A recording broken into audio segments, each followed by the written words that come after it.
Si vous regardez cette vidéo, c'est que vous êtes certainement praticien en psychologie énergétique, en médecine énergétique ou en soins énergétiques. Merci de votre confiance. J'ai une question à vous poser. Êtes-vous aussi à l'aise et confiant que vous le souhaitez lorsqu'il s'agit de comprendre et d'expliquer la science de vos techniques et de vos approches en matière de guérison énergétique en général? Bonjour, je suis le docteur Bob Schwartz, je suis psychologue agréé et l'auteur du livre Les outils pour transformer les traumas.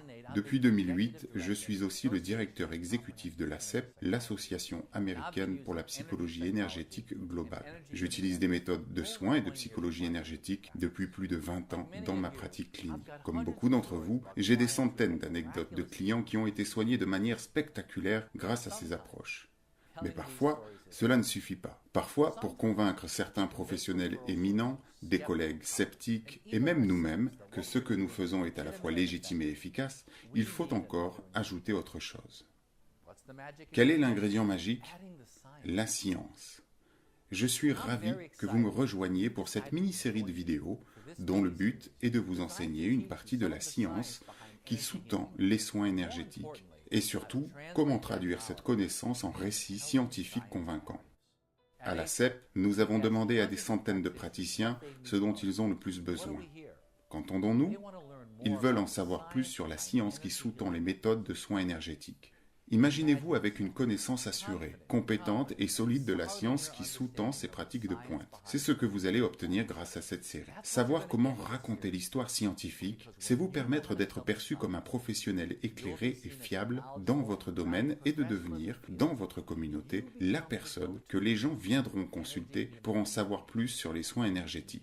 Vous pourrez communiquer de façon plus efficace avec les médecins sceptiques, ils orienteront plus de patients vers vous parce qu'ils vous feront confiance. On vous demandera peut-être même d'intervenir dans un hôpital ou dans un centre de traitement pour parler de votre travail.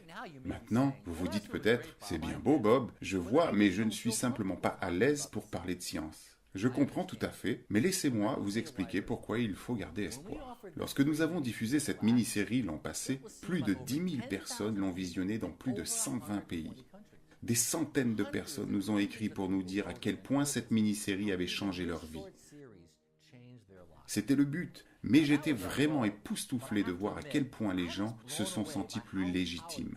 L'année dernière, j'ai rencontré un médecin qui m'a demandé ce que je faisais avec les gens qui souffraient de syndrome de stress post-traumatique. Je lui ai expliqué et il m'a répondu « Cette histoire de tapping, vous me dites que ça marche vraiment? Je croyais que c'était juste du blabla sur Internet. » Je lui ai raconté l'histoire d'un vétéran qui souffrait de stress post-traumatique depuis 8 ans quand il est venu me voir. Après 7 sessions de psychologie énergétique, tous ses symptômes avaient disparu. Et le médecin a hoché la tête, je pense qu'il commençait à comprendre, et puis il m'a demandé « Mais est-ce qu'il y a des preuves scientifiques ?» Je dois dire qu'il y a 10 ans, je redoutais cette question. Je n'avais pas de bonne réponse à donner. Maintenant, j'ai hâte qu'on me la pose. Je souris et je lui dis « Je suis content que vous me le demandiez. » Et je lui ai parlé des recherches qui ont été effectuées. Cela n'a pas toujours été le cas. En fait, pour moi, ce fut un très long parcours pour en arriver là. En 1995, lorsque je me suis mis à la psychologie énergétique, il n'y avait aucune recherche. La science était très limitée dans ce domaine. Je savais que ces méthodes étaient efficaces, c'était évident, mais pendant des années, j'étais plutôt réticent à parler aux autres de ce que je faisais. Il fallait que je jauge la situation à chaque fois pour savoir s'ils seraient ouverts ou s'ils allaient se moquer de moi. Cela me préoccupait vraiment. En 2007, il y avait des recherches, mais très peu. Je ne me sentais toujours pas très à l'aise. Pour couronner le tout, l'APA a interdit aux psychologues de faire de la formation continue dans le domaine de la psychologie énergétique. Parler d'une brebis galeuse, l'une de mes craintes était de dire que je faisais de la psychologie énergétique et qu'on me regarde comme si j'avais 2 têtes et qu'on me dise « Vous voulez dire ce truc que l'APA a interdit ?» Donc en 2007, le président de l'ASEP, Larry Stoller, et moi-même sommes allés à Washington pour rencontrer l'APA. Nous voulions voir ce qu'il faudrait faire pour que cette interdiction soit levée.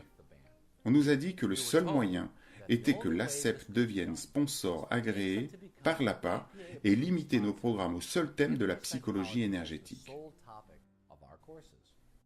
En gros, il nous a fallu 5 tentatives sur 5 longues années pour devenir agréé. Nous avons obtenu cet agrément en 2012 et une grande partie de ce qui a rendu cela possible, vous l'avez deviné, a été de nous appuyer sur la science et les recherches et enfin de les communiquer efficacement à la part. J'ai pratiqué ces techniques pendant des années dans mon cabinet, mais sans jamais sentir que je maîtrisais la science qui les sous-tend. Il m'a fallu près de 20 ans pour attendre avec impatience qu'on me pose la question. Je veux vous faciliter les choses. C'est pour ça que la CEP a créé cette mini-série. Je ne parle pas toujours de science avec mes patients ou d'autres professionnels, mais je dois avouer que je me sens plutôt à l'aise de pouvoir citer des sources scientifiques à volonté. Avoir ce genre de ressources à sa disposition, c'est aussi contribuer à jouer un rôle plus important dans l'évolution des soins de santé, que ce soit un patient, un collègue ou un médecin à la fois. Nous sommes à un moment décisif de l'histoire. Nos méthodes sont de moins en moins considérées comme marginales, principalement parce que les résultats de plus en plus de recherches scientifiques viennent soutenir nos méthodes. Il nous reste du chemin à faire, mais je crois qu'avec 10 000, 20 000 ou 30 000 praticiens sachant tous comment tenir un discours scientifique, nous allons assister à un phénomène de centième singe selon lequel nos techniques deviendront soudain complètement normalisées.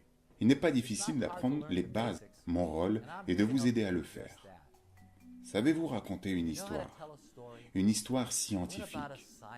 C'est là le but de cette série.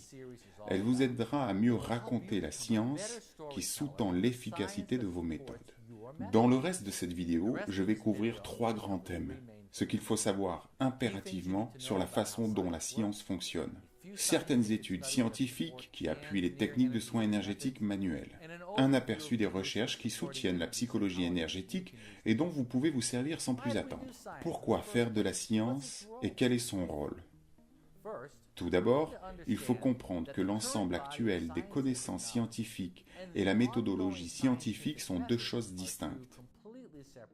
L'ensemble actuel des connaissances est une collection de données organisées selon divers récits qui peuvent être ou non réels.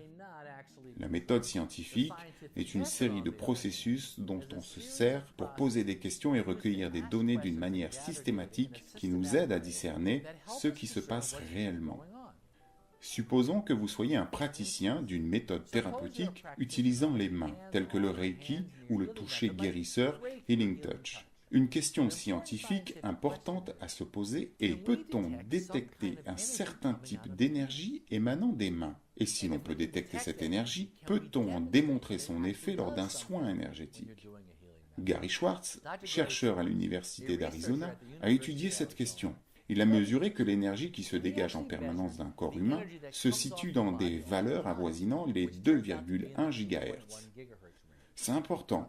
Puis, ils ont cherché à voir si cette énergie varie quand quelqu'un pratique un soin énergétique. Ils ont comparé de vrais praticiens à des personnes faisant semblant de faire ce travail, de faux praticiens, pour mesurer l'énergie. Ils ont alors découvert que la fréquence de l'énergie variait de façon significative chez les véritables praticiens comparée à celle des faux. Ces variations étaient en fait si fortes qu'elles n'avaient qu'une chance sur 1 million d'être dues au hasard. Et il ne s'agit là que de 2 parmi de nombreuses études qui soutiennent les soins énergétiques. Donc, si quelqu'un vous met au défi et se moque des soins énergétiques en disant « c'est du pipeau, cette énergie qui émane de vos mains », vous allez pouvoir leur dire « ce phénomène a été scientifiquement mesuré et se situe dans la gamme des 2,1 GHz. Cette valeur change lors du soin énergétique. » La science est un processus de développement, un récit qui se construit. Ce que nous savions aujourd'hui n'est pas la même chose que nous savions hier. Voici donc des informations scientifiques qui ont des explications importantes pour notre domaine. Celles-ci constituent un excellent exemple de la façon dont le dogme scientifique actuel nécessite parfois d'importantes mises à jour. En juin 2015, les scientifiques ont découvert les vaisseaux lymphatiques jamais vus dans le cerveau. Pendant des années, le dogme a voulu que le cerveau ne comporte aucun vaisseau lymphatique et n'ait pas de lien direct avec le système immunitaire.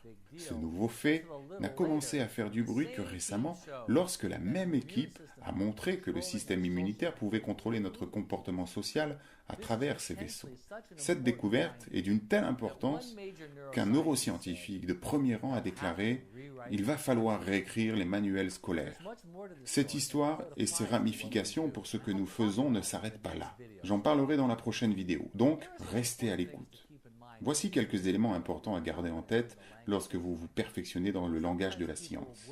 Parfois, les gens s'inquiètent et disent « Je ne suis pas spécialiste, je ne sais pas tout ». Et il n'est pas nécessaire de tout savoir, juste certaines choses. Le secret pour raconter un récit scientifique avec intégrité qui soit percutant est de savoir repérer ce qui est important et comment tirer les conclusions qui s'imposent. Dans la prochaine vidéo, je vais vous montrer exactement comment faire, en 3 étapes simples. Ce sont les mêmes étapes suivies par un grand auteur d'ouvrages de non-fiction pour expliquer les soins énergétiques efficacement. Mais passons maintenant à la psychologie énergétique. Je veux vous donner quelques faits ou indices clés pour répondre à la question. Vous la connaissez bien cette question. Où sont les preuves scientifiques ? Ce que je vais vous dire cette année est totalement différent de ce que je vous ai dit l'an dernier. Les choses ont vraiment changé en une seule année. Si on vous demande s'il existe des preuves scientifiques de l'efficacité de la psychologie énergétique, vous pouvez désormais dire que plus de 82 études sur la psychologie énergétique ont été publiées dans des revues scientifiques spécialisées à comité de lecture. 43% de ces études sont basées sur des essais randomisés contrôlés. 98% de ces études montrent que ces études sont efficaces. Et enfin, 4 méta-analyses ont été publiées. Sur ces 4 méta-analyses, 3 ont été montrées de grandes tailles d'effets, la 4e ayant montré des tailles d'effets modérées. Pour ceux d'entre vous qui ne le savent pas, la méta-analyse se penche sur toute une série d'études pour voir ce que donnent les résultats regroupés. On considère que les méta-analyses présentent un niveau de rigueur scientifique très élevé. Ces 4 études sont donc très importantes. Enfin, le registre national des programmes et pratiques fondés sur des preuves, le NREPP, a reconnu que l'une des principales approches de la psychologie énergétique pour traiter les troubles liés au stress comme étant fondée sur des preuves. Je vais maintenant vous faire saliver en vous dévoilant un élément de plus en matière d'évolution scientifique dans notre domaine. Cela rend les esprits scientifiques fous de ne pas pouvoir trouver d'aspect physique du système dans le corps. Il se pourrait bien qu'on ait trouvé la solution. En Corée du Sud, des scientifiques ont découvert un système entièrement nouveau dans le corps. Système qui était auparavant indétectable et qui correspond exactement au méridien. Il s'appelle le système primovasculaire. J'en parlerai plus tard dans cette série. Il y a tant d'autres choses à dire dans ce domaine, mais pour un début, c'est déjà pas mal. Je voudrais vous laisser sur une dernière histoire. Un des membres de l'ACEP était à une soirée et elle expliquait comment elle utilisait la psychologie énergétique avec ses patients. Un médecin l'a entendu et lui a dit « C'est très intéressant. Est-ce qu'il existe des recherches sur le sujet ?» La praticienne ne connaissait pas vraiment la science.